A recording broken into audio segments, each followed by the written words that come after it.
Cyber സുരക്ഷയിൽ Arab രാഷ്ട്രങ്ങളിൽ 3-ാം സ്ഥാനം ഖത്തറിന്. ആഗോളതലത്തിൽ 17-ാം സ്ഥാനവും ഖത്തർ സ്വന്തമാക്കി. ബ്രിട്ടനാണ് പട്ടികയിൽ 1-ാം സ്ഥാനത്ത്. ഐക്യരാഷ്ട്രസഭയുടെ ടെലികമ്മ്യൂണിക്കേഷൻ വിഭാഗം പുറത്തിറക്കിയ ആഗോള സൈബർ സുരക്ഷാ ഇൻഡെക്സ് റിപ്പോർട്ടിലാണ് ഖത്തറിന്റെ നേട്ടം വ്യക്തമാക്കുന്നത്.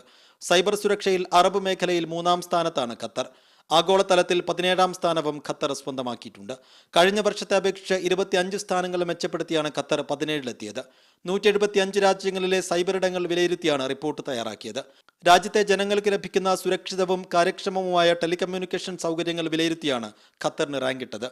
ആഗോളതലത്തിൽ ബ്രിട്ടനാണ് സൈബർ സുരക്ഷയിൽ 1-ാമതുള്ള രാജ്യം. അമേരിക്ക 2-ഉം ഫ്രാൻസ് 3-ാം സ്ഥാനത്തുമുണ്ട്. Media 1 Doha. രോഗികൾക്ക് ഡോക്ടർമാരെ വിലയിരുത്താനുള്ള ഓൺലൈൻ സംവിധാനം ദുബൈയിൽ ഒരുങ്ങുന്നു. ദുബൈ ആരോഗ്യ അതോറിറ്റിയാണ് സംവിധാനം തയ്യാറാക്കുന്നത്. ഓൺലൈൻ പോർട്ടൽ ഈ മാസം തന്നെ തയ്യാറാകും. സ്വകാര്യ ആശുപത്രികളിലെ ചികിത്സാ ചെലവും ഇതിലൂടെ അറിയാൻ സാധിക്കും. ദുബൈ ഹെൽത്ത് ബുക്കിംഗ്.com എന്ന പോർട്ടൽ സ്വകാര്യ സർക്കാർ ആശുപത്രികളെയും ക്ലിനിക്കുകളെയും ബന്ധിപ്പിച്ച് രോഗികൾക്ക് മികച്ച സേവനം ലഭ്യമാക്കും. ദുബൈ എമിറേറ്റിന്റെ മെഡിക്കൽ ടൂറിസം വികസനത്തിൽ പോർട്ടൽ ഏറെ സഹായകമാകുമെന്നാണ് അതോറിറ്റിയുടെ പ്രതീക്ഷ. ഡോക്ടർമാരുടെയും ആരോഗ്യ കേന്ദ്രങ്ങളുടെയും റേറ്റിംഗ് ദുബൈ ആരോഗ്യ അതോറിറ്റിക്ക് പരിശോധിക്കാൻ സാധിക്കും. എന്നാൽ റേറ്റിംഗ് പൊതുജനങ്ങൾക്ക് ലഭ്യമാക്കുന്നതിന് മുമ്പ് ഡോക്ടർമാർക്ക് അത് അറിയാൻ സാധിക്കില്ല. എല്ലാ മെഡിക്കൽ നടപടികളുടെ ചെലവും ഇൻഷുറൻസ് വിവരങ്ങളും പോർട്ടലിൽ ലഭ്യമാക്കും. ആശുപത്രികളിലെ വിദഗ്ധ ചികിത്സ, വിദഗ്ധ ഡോക്ടർമാർ തുടങ്ങിയ വിവരങ്ങൾ അറിയാനും ബുക്ക് ചെയ്യാനും പോർട്ടൽ മുഖേന സാധിക്കുമെന്ന് Dubai health authority innovation team leader Maysa Al Bustani പറഞ്ഞു. യഥാസമയത്ത് നേരായ ചികിത്സ ലഭിക്കാൻ ഇത് ഏറെ ഉപകരിക്കും. ഹത്ത ആശുപത്രിയിലെ പീഡിയാട്രിക് വിഭാഗം, അൽത്തവാർ, അൽ മൻകൂൽ പ്രാഥമിക ആരോഗ്യ കേന്ദ്രങ്ങളിലെ കുടുംബ ചികിത്സാ വിഭാഗം എന്നിവ ഉൾപ്പെടെയുള്ളവയാണ് പോർട്ടലിൽ ആദ്യം ഉൾപ്പെടുത്തുന്ന സർക്കാർ ആരോഗ്യ കേന്ദ്രങ്ങൾ. ഈ വർഷാവസാനത്തോടെ ദുബൈയിലെ എല്ലാ ആശുപത്രികളെയും ഉൾപ്പെടുത്തുമെന്ന് അതോറിറ്റി വ്യക്തമാക്കി. Media 1 Dubai. UAE-യിൽ ഔദ്യോഗിക നികുതി മുദ്രയില്ലാത്ത സിഗരറ്റ് പാക്കുകൾ നിരോധിക്കുന്നു. ആഗസ്റ്റ് 1 മുതലാണ് നിരോധനം പ്രാബല്യത്തിൽ വരിക. മെയ് 1 മുതൽ ഇത്തരം സിഗരറ്റുകൾ ഇറക്കുമതി ചെയ്യുന്നത് അനധികൃതമായിരിക്കുമെന്ന് ഫെഡറൽ നികുതി അതോറിറ്റി പ്രഖ്യാപിച്ചു. UAE-യിൽ ഉൽപ്പാദിപ്പിക്കുന്നതും ഇറക്കുമതി ചെയ്യുന്നതുമായ സിഗരറ്റുകൾക്ക് നിയമം ബാധകമായിരിക്കും. നിലവിൽ രാജ്യത്ത് വിൽക്കുന്ന സിഗരറ്റുകളിൽ 1/3 മുദ്രയില്ലാത്തതാണെന്നാണ് കണക്കാക്കിയിരിക്കുന്നത്. പ്രത്യേക ഉപകരണങ്ങൾ ഉപയോഗിച്ച് വായിക്കാവുന്ന വിവരങ്ങൾ ഉൾക്കൊള്ളുന്നതാണ് മുദ്ര. അതിർത്തി കസ്റ്റംസുകളിലും വിപണിയിലും നടത്തുന്ന പരിശോധനകളിലൂടെ ഇത് കൂടുതൽ സുഗമമാക്കാൻ സാധിക്കും. മുദ്ര ഏർപ്പെടുത്തുന്ന കാര്യം പോയ വർഷം തന്നെ അതോറിറ്റി വ്യക്തമാക്കിയതാണ്.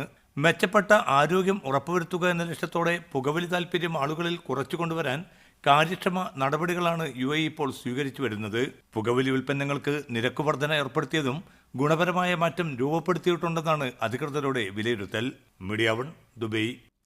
ജിദ്ദയിൽ പ്രവാസി സാംസ്കാരിക വേദി സംഘടിപ്പിച്ച തെരഞ്ഞെടുപ്പ് സംവാദം ശ്രദ്ധേയമായി. നിലനിൽക്കണോ മതേതര ഇന്ത്യ എന്ന വിഷയത്തെക്കുറിച്ചായിരുന്നു സംവാദം. പരിപാടിയിൽ വിവിധ രാഷ്ട്രീയ സംഘടനാ പ്രതിനിധികളാണ് പങ്കെടുത്തത്. ജനവിധി 2019 എന്ന പേരിലുള്ള സംവാദം പ്രവാസി സാംസ്കാരിക വേദി, ഷറഫിയ, മഹജർ മേഖലകൾ സംയുക്തമായാണ് സംഘടിപ്പിച്ചത്. കേരളത്തിനകത്തും പുറത്തുമുള്ള രാഷ്ട്രീയ സാഹചര്യങ്ങളെക്കുറിച്ചുള്ള വിവിധ സംഘടനാ പ്രതിനിധികളുടെ അഭിപ്രായ പ്രകടനങ്ങൾ ചൂടേറിയ ചർച്ചകൾക്ക് വഴിയൊരുക്കി. ന്യൂനപക്ഷങ്ങൾക്കും ദലിതുകൾക്കുമെതിരെയുള്ള ആക്രമണങ്ങൾ, വംശീയാതിക്രമങ്ങൾ, അഴിമതി തുടങ്ങി രാജ്യത്തിന്റെ ഭാവിയെ സംബന്ധിച്ച ഫാസിസ്റ്റ് ഭീഷണി ശക്തമായി നിലനിൽക്കുന്ന സാഹചര്യത്തിൽ സമ്മതിദായകർ തങ്ങളുടെ ഉത്തരവാദിത്തം ബുദ്ധിപൂർവ്വം ഉപയോഗപ്പെടുത്തുമെന്ന് ചർച്ചയിൽ പങ്കെടുത്തവർ പ്രത്യാശ പ്രകടിപ്പിച്ചു. KMCC, നവോദയ, OICC, PCF, പ്രവാസി തുടങ്ങിയ സംഘടനാ പ്രതിനിധികൾ സംബന്ധിച്ചു. നാസർ വേങ്ങര, KT അബൂബക്കർ, ഇസ്മയിൽ കല്ലായി, TP ഷുഐബ്, ഷെഫീഖ് മേലാറ്റൂർ, VK ഷമീം തുടങ്ങിയവർ സംസാരിച്ചു. ഓവുങ്ങൽ മുഹമ്മദ് മോഡറേറ്ററായിരുന്നു. Media 1 Jeddah. പ്രവാസികളുടെ തെരഞ്ഞെടുപ്പ് നിലപാടുകൾ പങ്കുവയ്ക്കുന്ന അക്കരെ നിന്നൊരു വോട്ടിൽ എറണാകുളം മണ്ഡലത്തിൽ നിന്നുള്ള പ്രവാസികളാണ് ഇന്ന് അഭിപ്രായങ്ങൾ പങ്കുവയ്ക്കുന്നത്. സലാലയിൽ നിന്ന് KS സലാഹുദ്ദീൻ തയ്യാറാക്കിയ റിപ്പോർട്ട് കാണാം. അക്കരെ നിന്നൊരു വോട്ടിലേക്ക് സ്വാഗതം. SNDP സലാലിൽ സംഘടിപ്പിക്കുന്ന ഒരു ഫുഡ് ഫെസ്റ്റിവലിലാണ് നമ്മളിപ്പോൾ ഉള്ളത്. ഇവിടെ എറണാകുളം മണ്ഡലത്തിലെ ചില പ്രവാസികളുണ്ട്. നമുക്ക് അവരോട് ചോദിച്ചു നോക്കാം. എറണാകുളം ലോക്സഭാ മണ്ഡലത്തിലെ ശക്തമായ മത്സരമാണ് നടക്കുന്നത്. P രാജീവ്, അതുപോലെ തന്നെ ഹൈബി ഈഡൻ, അൽഫോൺസ് കണ്ണന്താനം. ആർക്കാണ് ഒരു സാധ്യത കാണുന്നത്? ഈ 3 പേരിലും ചാൻസ് കൂടുതൽ ഹൈബി ഈഡനാണ് ചാൻസ്. കാര്യം നമ്മൾ ഹൈബി ഈഡൻ ജയിക്കേണ്ടത് അനിവാര്യമായ ഘടകമാണിപ്പോൾ. കാര്യം 5 വർഷത്തെ മോഡി സർക്കാരിൻ്റെ ഭരണം നമ്മളെല്ലാവരും അനുഭവിച്ചറിഞ്ഞതാണ്. അതിൽ നിന്ന് ഒരു നല്ലൊരു ഭരണം ആളുകൾ പ്രതീക്ഷിക്കുന്നുണ്ട്. അത് നമുക്ക് ഹൈബി ഈഡനും കൂടെ നമ്മൾ പ്രതീക്ഷിക്കുന്നു. എന്തായാലും ഞാനൊരു സ്ഥാപനത്തിൽ വർക്ക് ചെയ്യുന്നതാണ്. ഞാൻ ലീവ് ചോദിച്ചിട്ടുണ്ട്. എന്തായാലും ഒരു ചാൻസ് കിട്ടുവാണെങ്കിൽ ഹൈബിഡിന് ഒരു വോട്ട് ചെയ്യാൻ പ്രതീക്ഷിക്കുന്നത്. എൻ്റെ വോട്ടിൽ കൂടെയെങ്കിലും അദ്ദേഹം ജയിക്കണമെന്നാണ് എൻ്റെ ആഗ്രഹം. അത്രയ്ക്ക് വിലപ്പെട്ട ഒരു ഇലക്ഷനാണിത്. പ്രത്യേകിച്ച് നിങ്ങളെപ്പോലുള്ള യുവാക്കൾ പ്രധാനമായും ഏറ്റുമുട്ടുന്ന മണ്ഡലമാണ് എറണാകുളം. എന്താണ് ഡോക്ടറുടെ ഒരു അഭിപ്രായം? എൻ്റെ അഭിപ്രായത്തിൽ എറണാകുളം നമുക്കെല്ലാവർക്കും അറിയാം, കുറേ വർഷങ്ങളായിട്ട് UDF ഇങ്ങനെ മാറി മാറി ഭരിച്ചുകൊണ്ട് വരുന്നൊരു ലോക്സഭാ മണ്ഡലമാണ്.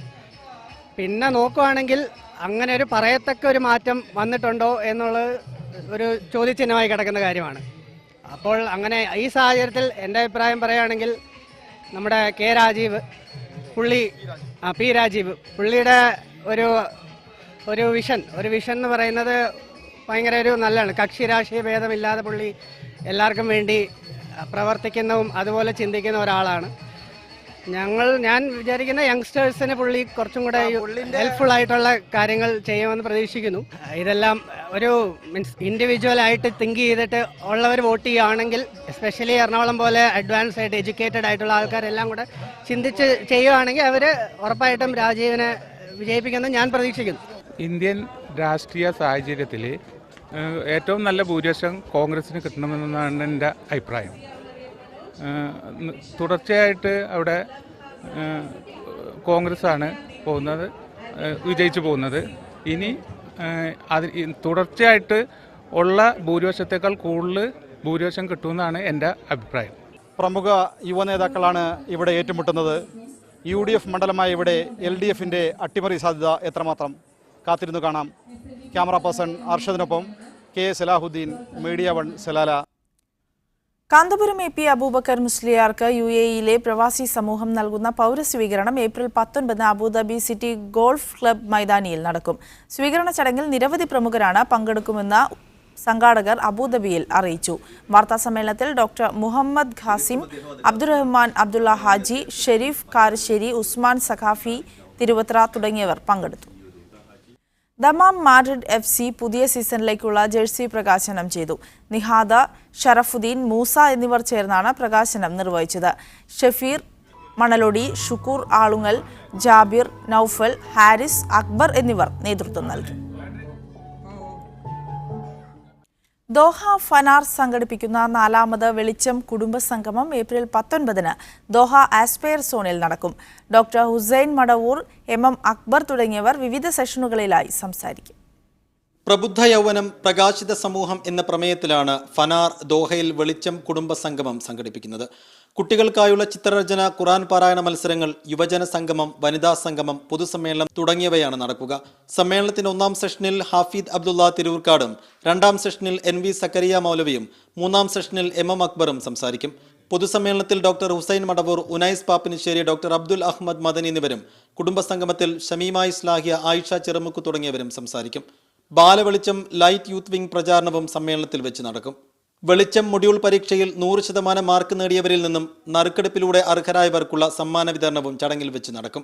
സോവനീർ ചെയർമാൻ ഹുസൈൻ മുഹമ്മദ്, രക്ഷാധികാരി അബ്ദുൽ അസീസ്, അബ്ദുൽ അഹമ്മദ് മദനി, മുനീർ സലഫി മങ്കട, അബ്ദുൾ റൌഫ് കൊണ്ടോട്ടി, മുഹമ്മദ് അലി ഒറ്റപ്പാലം തുടങ്ങിയവർ വാർത്താസമ്മേളനത്തിൽ പങ്കെടുത്തു. Media 1 Doha.